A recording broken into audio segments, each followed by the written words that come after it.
જય ગો માતા, જય ધન્વંતરી.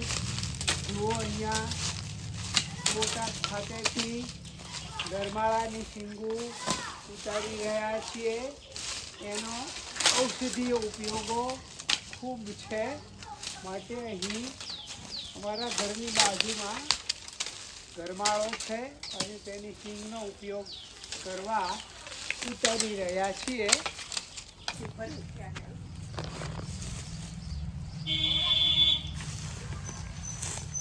જુઓ, આ ઉતારેલી શીંગ છે તેને ભેગી કરી અને પછી તેને તોડી અને ગરમાળાનો ગોળ છે તેને એકઠો કરવાનો છે અને તેનો આયુર્વેદિક રીતે ઉપયોગ કરી શકાય.